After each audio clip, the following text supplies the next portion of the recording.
বিশ্বজুড়ে আবারও আশঙ্কাজনক হারে বাড়ছে গ্যাস ফ্লেয়ারিং বা জ্বালানি পুড়িয়ে অপচয় করার প্রবণতা।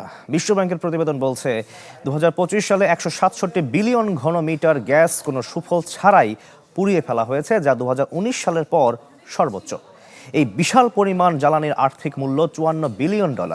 বিশেষজ্ঞরা বলছেন, সদিচ্ছা আর সঠিক বিনিয়োগের অভাবে নষ্ট হচ্ছে এমন এক সম্পদ যা দিয়ে পুরো আফ্রিকা মহাদেশের গ্যাসের চাহিদা মেটানো সম্ভব ছিল। বিশ্বজুড়ে বেড়েছে গ্যাস ফ্লেয়ারিং বা গ্যাস পোড়ানোর প্রবণতা। ফ্লেয়ারিং ট্র্যাকারের রিপোর্ট বলছে বিশ্বে টানা 3 বছর ধরে এই হার বাড়ছে।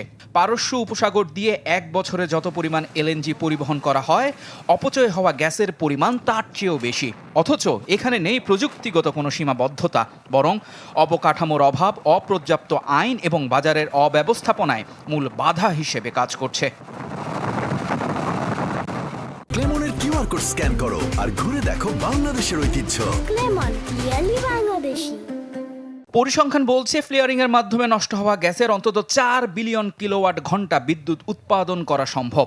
আফ্রিকার মতো অঞ্চলে যেখানে লোডশেডিং এর কারণে কর্মসংস্থান 14% কমে যায়, সেখানে এই গ্যাস হতে পারত বড় আশীর্বাদ। বিশ্বব্যাংকের মতে বিশ্বজুড়ে রুটিন ফ্লেয়ারিং বন্ধ করতে এককালীন $100 বিলিয়ন প্রয়োজন, যা বেশ কয়েকটি দেশ এরই মধ্যে করতে শুরু করেছে। 2012 থেকে এখন পর্যন্ত কাজাখস্তান গ্যাস ফ্লেয়ারিং 87% কমিয়েছে। অন্যদিকে 2025 সালে একক দেশ হিসেবে সবচেয়ে বেশি গ্যাস পোড়ানো কমিয়েছে যুক্তরাষ্ট্র। পাইপলাইন অবকাঠামোতে বিনিয়োগ বাড়িয়ে দেশটি 0.4 বিলিয়ন ঘনমিটার গ্যাস সাশ্রয় করেছে। গ্যাস কিংবা তেল ক্ষেত্র থেকে ফ্লেয়ারিং বন্ধে প্রয়োজন কেবল দেশগুলোর রাজনৈতিক সদিচ্ছা ও দ্রুত বিনিয়োগ নিশ্চিত করা। অন্যথায় প্রতি বছর $1 বিলিয়ন এই লোকসান বিশ্ব অর্থনীতির জন্য বড় বোঝা হয়ে থাকবে। ইফতেখার আলম, চ্যানেল 24।